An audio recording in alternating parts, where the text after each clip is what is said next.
Shalom, muito boa noite, meus queridos irmãos jovens, sejam todos muito bem-vindos. É uma alegria poder estar aqui nessa sala Zoom com vocês. Convido também aos jovens que vão assistir esta ministração através do nosso canal do YouTube, que você venha fazer parte conosco aqui na plataforma Zoom ao vivo. Amém? Que a sua vida seja abençoada e alcançada pela palavra do Senhor, em nome do Senhor Jesus. Amém? Meus queridos jovens, a palavra que eu quero trazer hoje, ela vai ser uma mescla de muitas coisas, um pouco de ensino, um pouco daquilo que está acontecendo no mundo, mas eu creio que isso será algo revelador para nós, amém? Eu compartilhei algo semelhante aqui com os homens, e acredito que nesse tempo é importante que a gente tenha entendimento acerca das Escrituras a esse respeito das coisas que estão acontecendo no mundo neste tempo.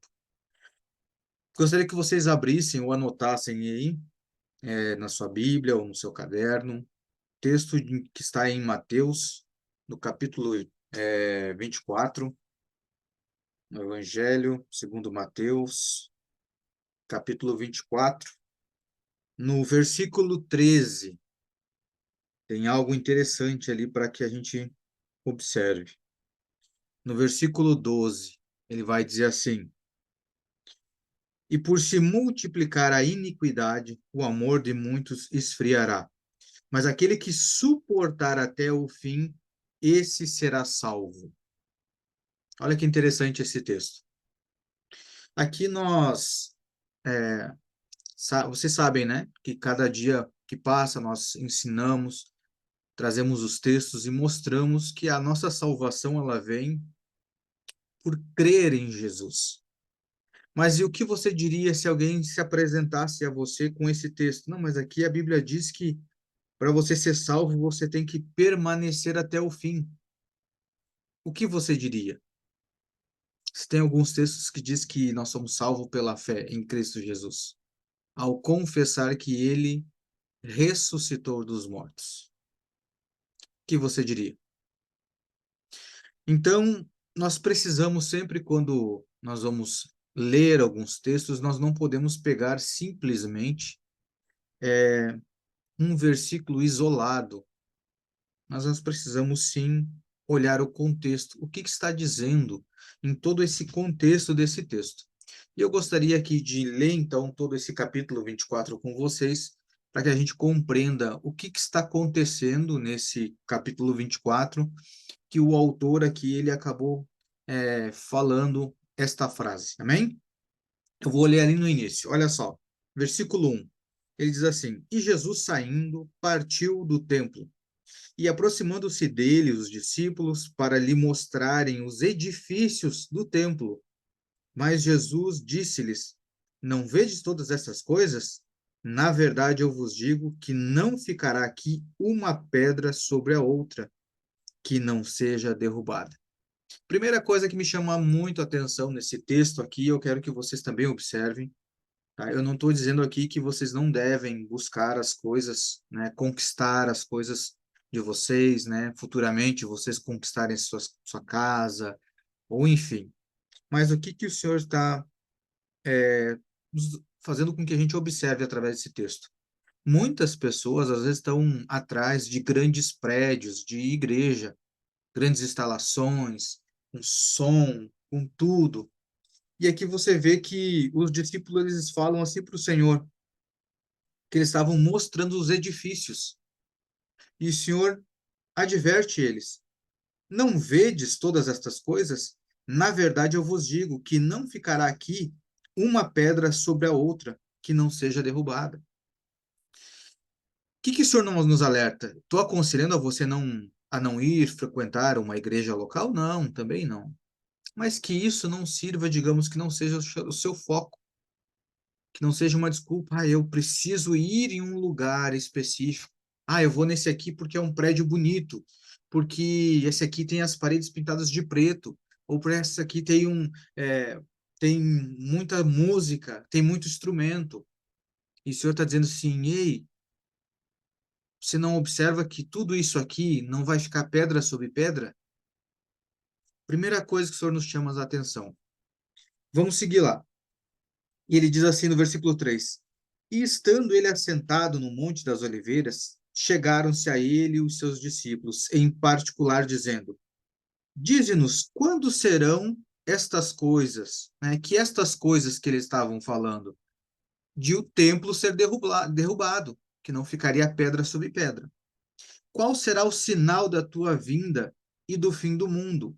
E Jesus respondendo disse-lhes: Fiquem atentos para que nenhum homem vos engane, porque muitos virão em meu nome, dizendo: Eu sou o Cristo, e enganarão a muitos.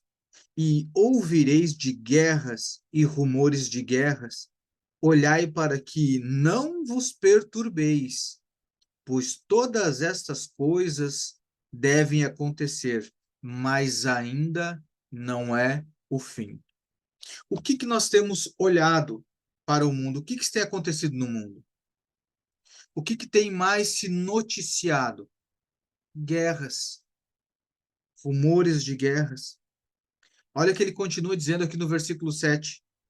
Pois se levantará nação contra nação, reino contra reino, e haverá fomes e pestes e terremotos em vários lugares.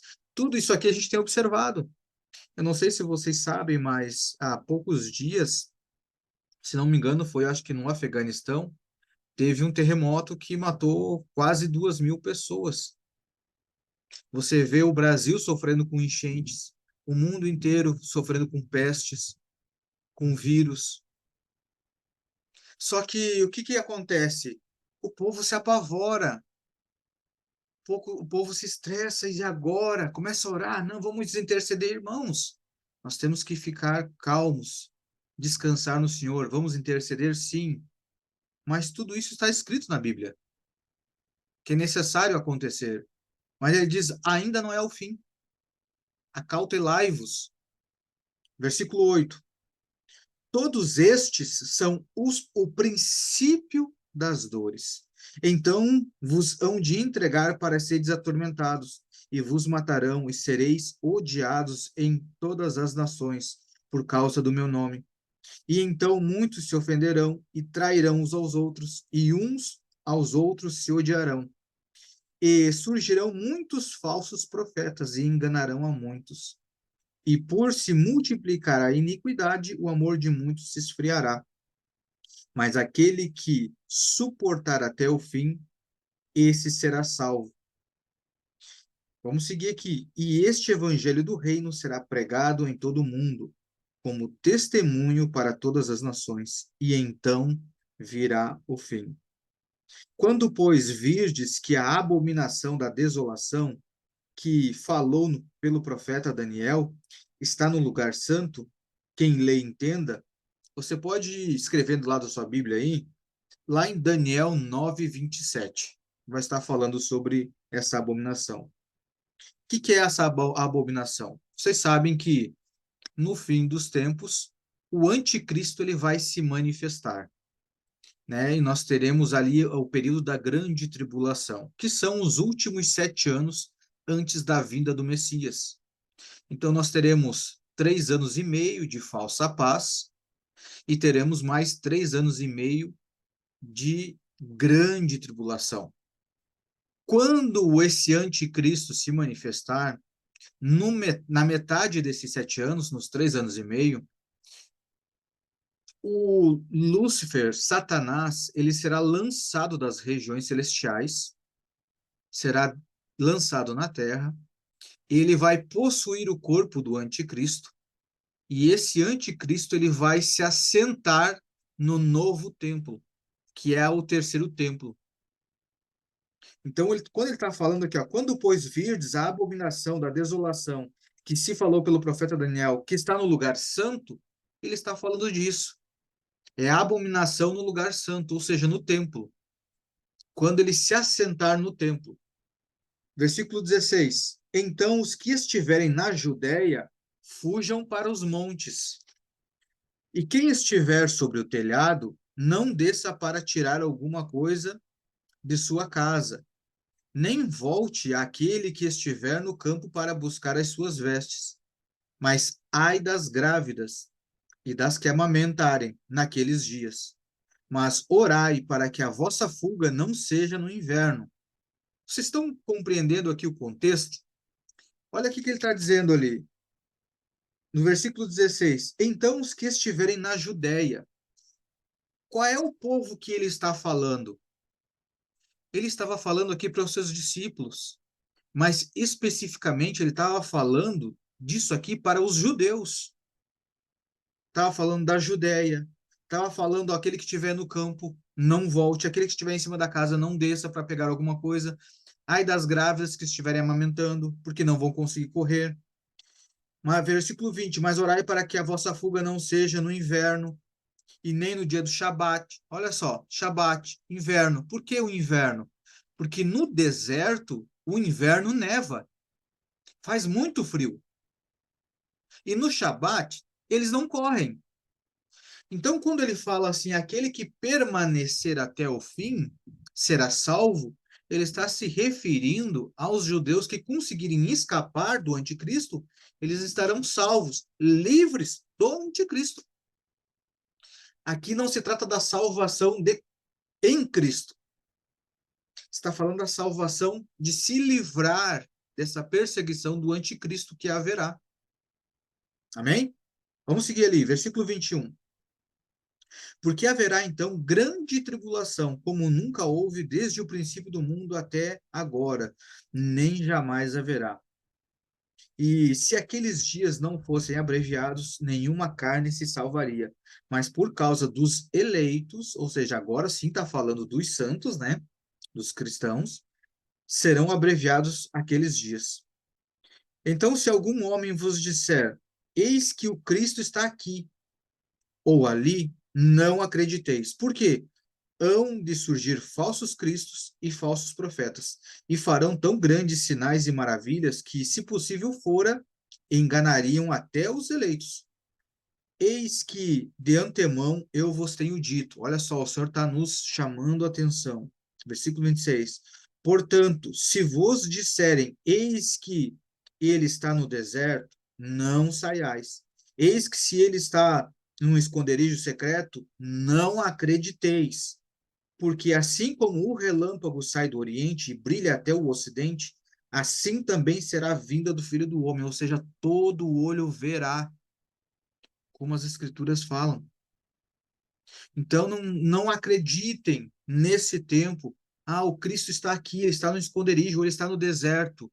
Não creiam, porque a vinda do Senhor vai ser visível a todo olho. Vamos seguir ali.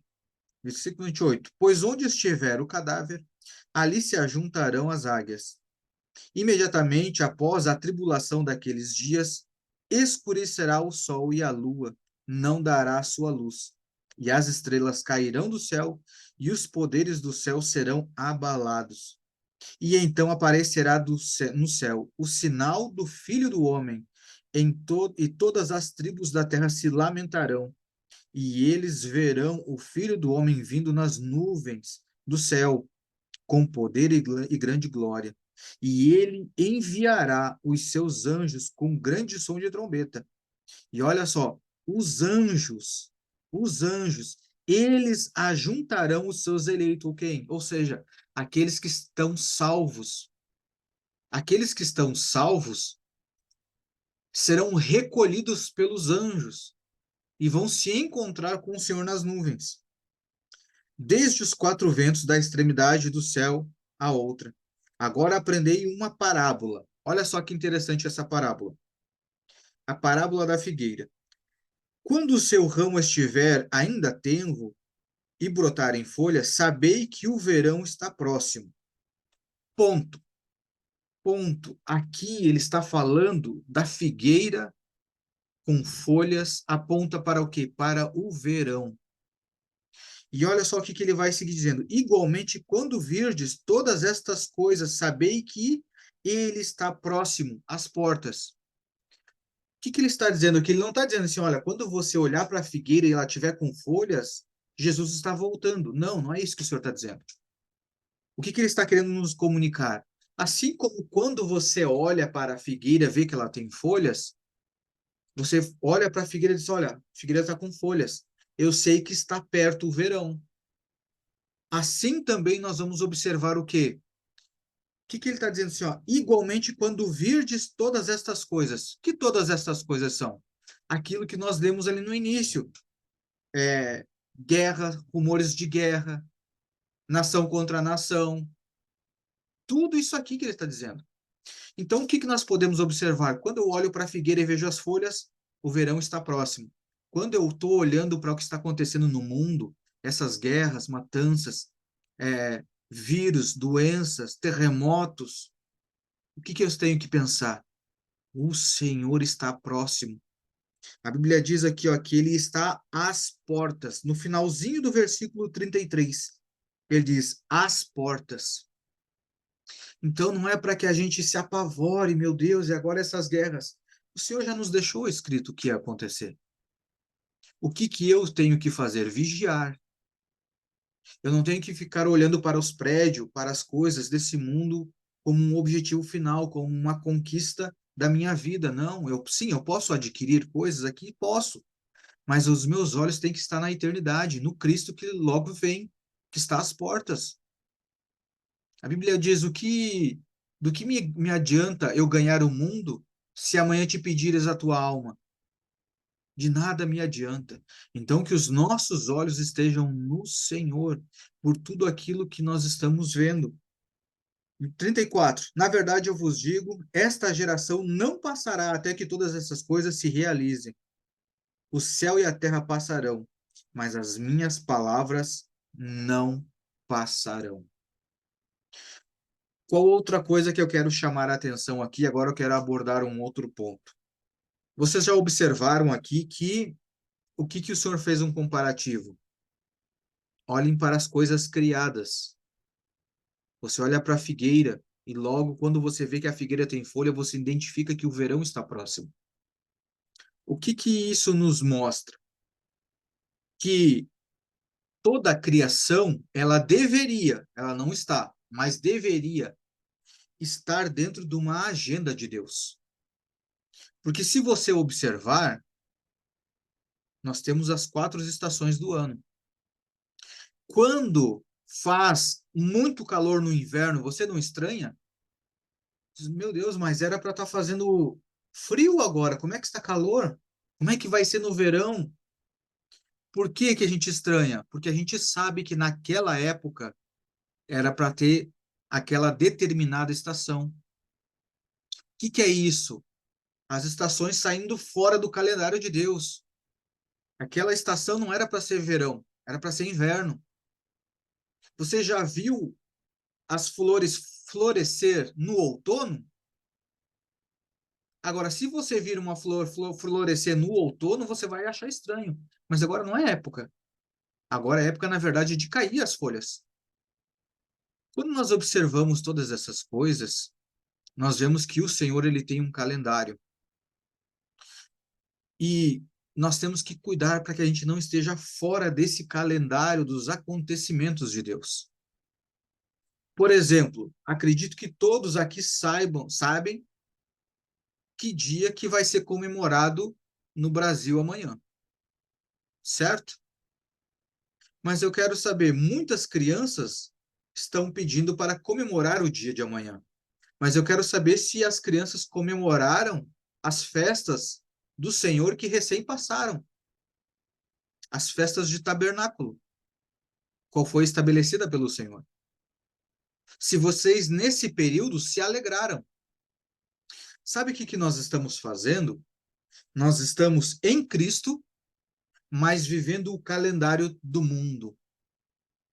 Eu quero receber as bênçãos de Cristo, mas eu participo das festas do mundo, dos calendários do mundo. Então, isso nós precisamos nos atentar para essas coisas. Se eu estou em Cristo, o que Cristo veio fazer, além de nos salvar? A Bíblia diz que ele cumpriu com toda a lei. Se ele cumpriu com toda a lei, quer dizer que ele também cumpriu com as festas, com todo o calendário. Aí você pode dizer assim, mas o calendário é judaico. Não, o calendário não é judaico. O calendário é do Senhor. ele estabeleceu para o povo judeu. E não se esqueça que você foi enxertado na videira verdadeira. Você foi enxertado. Eu vou trazer um exemplo mais claro aqui, que vai ficar mais fácil. Olha só. Nós sabemos que cada estado aqui do Brasil tem a sua cultura. Nós sabemos que no Rio Grande do Sul tem uma cultura. Sabemos que aqui em Santa Catarina tem uma cultura. Paraná tem outra. São Paulo, né? E assim por diante. E você observa que no Rio Grande do Sul nós temos um calendário da própria cultura. Quando você está no Rio Grande do Sul, você já sabe o que acontece em setembro. As pessoas estão se preparando para uma das maiores festividades do estado. O que é isso? É um calendário da cultura. As pessoas se trajam, investem dinheiro, têm a sua alimentação típica do estado, fazem festas, celebrações. Se você pegar aí para o norte, nordeste do país, você vai ver que nos estados do norte e nordeste, cada estado vai ter também os seus dias, o seu calendário de celebrações, as suas festividades. Você vai ver que tem um estado lá que faz aquelas festas do boi-bumbá, o carnaval fora de época, ou seja, tem festividades das suas culturas. Só que o que acontece? O Senhor, ele veio para estabelecer o reino dele aqui na terra. E se eu fui enxertado agora em Cristo, eu tenho que aprender qual é a cultura dos céus, qual é o calendário dos céus, qual é a vontade deste rei que governa, quais são as festividades que alegra, que agrada ao rei, quais são as datas que o rei pediu para que a gente celebre. Mas não, eu estou em Cristo, me beneficiei da salvação, quero receber as bênçãos de Cristo, mas quero ainda viver o calendário deste mundo. As festas, não, eu quero comemorar as festas desse mundo. Eu quero comemorar o Dia da Criança, o Natal, que dizem que é o nascimento de Jesus, mas não é nem na época do nascimento de Jesus. Nós comemoramos festas que nós nem discernimos o que são essas festas. Dia da Criança agora. Que coincidência que o mesmo Dia da Criança também é o Dia da Aparecida, que dizem que é a padroeira do Brasil, mas que eu cancelo essa palavra, que eu declaro que o nosso Senhor é Cristo. Aí, daqui um pouco, no final do mês, as escolas começam a fazer o quê? Halloween. Isso está no calendário de Deus? Será que isso agrada ao Senhor? Então, eu estou chamando a atenção, a nossa atenção, para nós discernirmos esses tempos, porque se você quer receber as bênçãos e o favor e andar nos caminhos do Senhor, você precisa andar no tempo dele. Você precisa comemorar junto com o Senhor naquilo que ele está comemorando. Agora, na festa dos tabernáculos, o Senhor disse assim, ó, se alegrem, se alegrem. Aí você pensa, o Rei dos Reis está te dizendo assim, ó, comemore e se alegre nesse período. E justamente nesse período você passa um período inteiro murmurando, reclamando. Você vai querer ser abençoado? Você vai querer receber favor de Deus? Você está querendo fazer inverno quando é verão. Você está querendo a primavera quando é ainda outono. Por isso que muitos de nós acessamos Cristo, mas não acessamos toda a bênção que há nele. O que a Bíblia diz? A Bíblia diz assim, que o herdeiro, enquanto é menino, ou seja, criança, é imaturo na fé, mesmo que sendo herdeiro, em nada difere do escravo. Que ele está dizendo? Se você não amadurecer, saber o que o pai quer, você não vai conseguir usufruir das bênçãos ao qual você tem direito. Você tem direito, mas por não ter maturidade, você não consegue usufruir. Então, irmãos, que essa palavra possa abrir o coração e a mente de vocês. Sempre quando vocês forem comemorar algo do calendário, da onde vocês moram, sempre pesquisem. Hoje vocês têm o celular na palma da mão, vocês têm um Google, é um acesso à informação muito fácil. Pesquisa lá, o que é essa festa? Festa tal. O que se comemora? Pesquisa para saber se você não vai estar fazendo algo que desagrade a Deus. Festa junina. Ah, mas não tem nada a ver. Estuda, pesquisa a respeito da festa. O porquê que tem santos nesta festa? Será que o Senhor se agrada? A Bíblia diz que não é para nós fazer imagens de escultura. E nessa festa há imagens. Não tem o casamento caipira? Não tem o santo casamenteiro? Vocês estão pegando? Estão vendo que as trevas ela vai se mesclando por coisas que parece que não tem problema. É só uma festividade.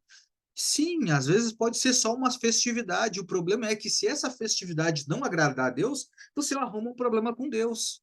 E aí, às vezes, a gente vai pensar assim, meu Deus, o inimigo se levantou, eu tenho que orar para expulsar esses demônios, eu estou com uma opressão. Irmãos, é o próprio Senhor, às vezes, te disciplinando porque você talvez fez algo, comemorou algo, participou de algo da qual ele não se agrada.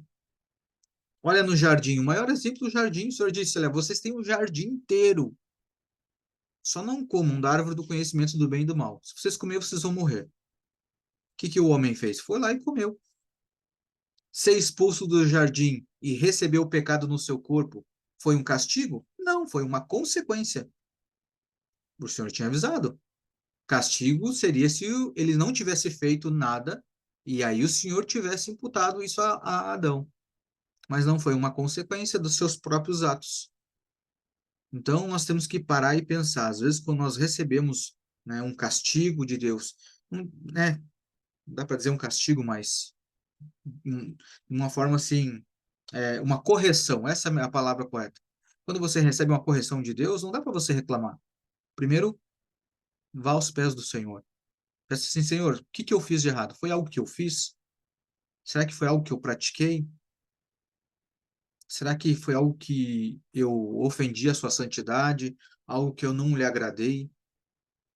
Porque a nossa primeira conversa tem que ser com Deus. Se você está tudo certo com Deus, aí sim você vai batalhar, vai repreender aquilo que precisa repreender, declarar só aquilo que tem que declarar. Então, que nesse tempo a gente não perca o foco, que o nosso olhar esteja no Senhor e no seu calendário. Quando a Bíblia diz assim que as bênçãos do Senhor, ela enriquece e não acrescenta dores. A Bíblia também diz que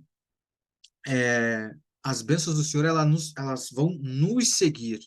Ela que nos persegue, não é nós que ficamos correndo atrás. E como é que a bênção ela vai te seguir? Simples.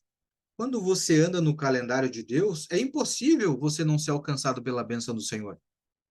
É automático. Vocês já pararam para pensar o porquê que o povo judeu é tão abençoado em todas as áreas? O quanto eles prosperam em todas as áreas?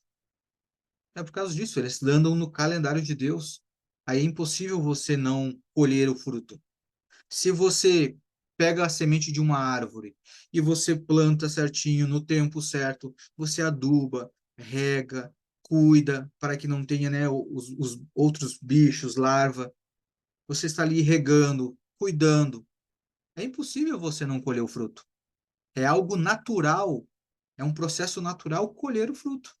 Agora, se você planta lá e deixa, não cuida, né, ou rega demais, faz da forma que não é para fazer, isso também é automático, você não vai ter como colher. Amém? Então, que a gente possa observar todas essas coisas, tudo isso que está acontecendo no mundo, nós devemos orar? Sim, vamos orar, vamos interceder. Mas e se tudo isso que está acontecendo no mundo seja a vontade do Senhor? Como é que nós devemos orar? Pedir por misericórdia. Eu não vou pedir para que não aconteça, eu vou pedir simplesmente misericórdia. Senhor, tenha misericórdia desse povo. Que a tua verdade possa alcançar, trazer luz. que os seus possam estar escondidos, sejam livres das trevas, mas que seja, acima de tudo, que seja feita a tua vontade. Nós entendemos o teu calendário, eu sei que o Senhor está próximo. Então, que a gente não fique apavorado. Nós sabemos que nós estamos perto. O que nós estamos olhando? Estamos olhando para a figueira cheia de flores, cheia de folhas. Guerra, rumores de guerra, as nações contra as nações, terremotos, enchentes, pestes. O Senhor está às portas. Estamos perto do fim. O amor de muitos está se esfriando, é só nós olharmos. O que é o amor? Não é gostar um do outro, mas é entregar a sua vida, fazer além.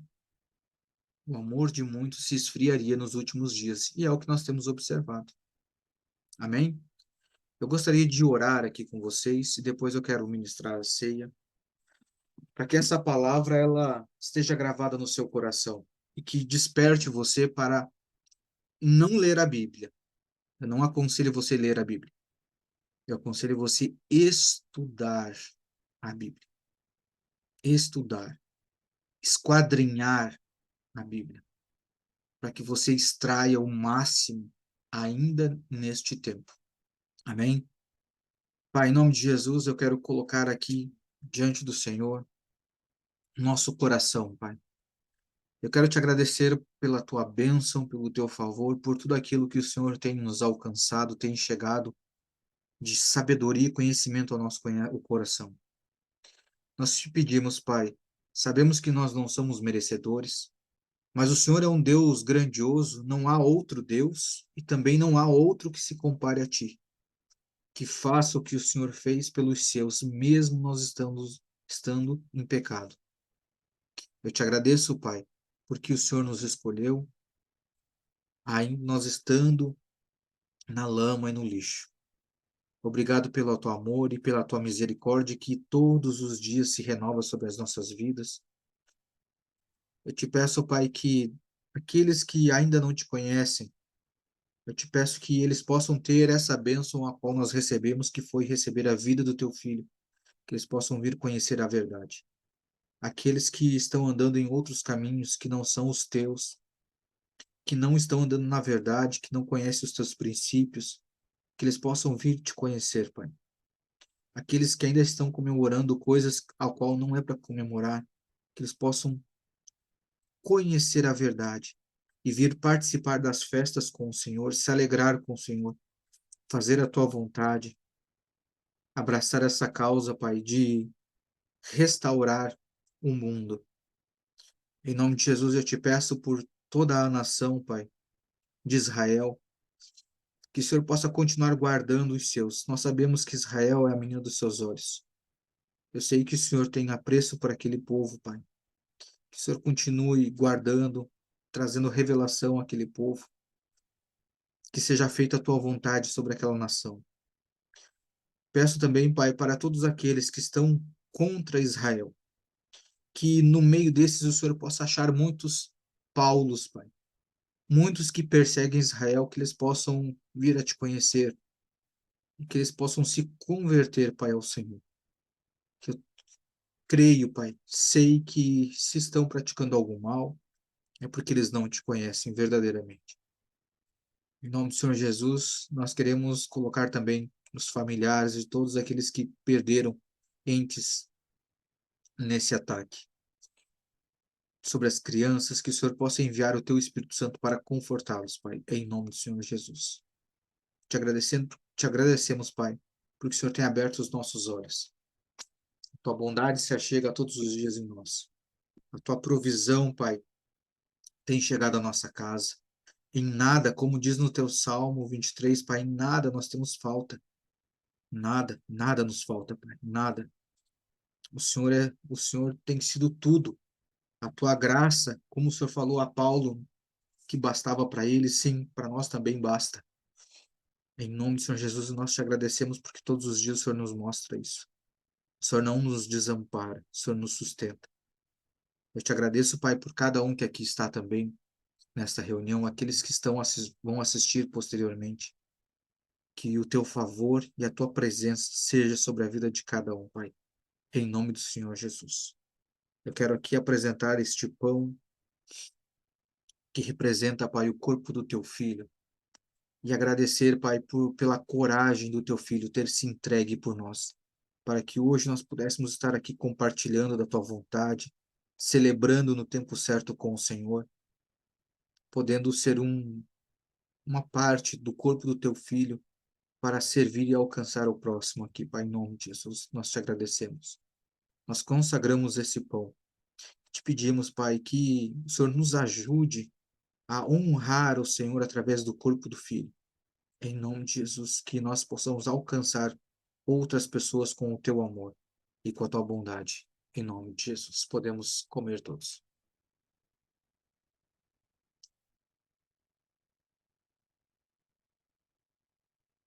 Glória a Deus. Também quero apresentar aqui, Senhor, este cálice do puro suco da uva que representa aqui o sangue do teu filho. Pai, eu te agradeço e te peço perdão porque o Senhor foi necessário, o Senhor derramar o sangue inocente por nossas causas. Eu te agradeço, Pai, porque se não fosse isso, nós não teríamos vida em nós e não teríamos a possibilidade de estar novamente com o Senhor. Obrigado, Pai, pelo teu favor, pelo teu imenso amor, pela tua bondade, pela tua fidelidade. Que esse sangue continue gerando vida em nós, nos ajudando a nos afastar de toda mácula, todo pecado, todo engano. E que esse sangue que foi derramado por nós possa alcançar a outros que estiverem à nossa volta, gerando vida, em nome do Senhor Jesus. Podemos participar todos do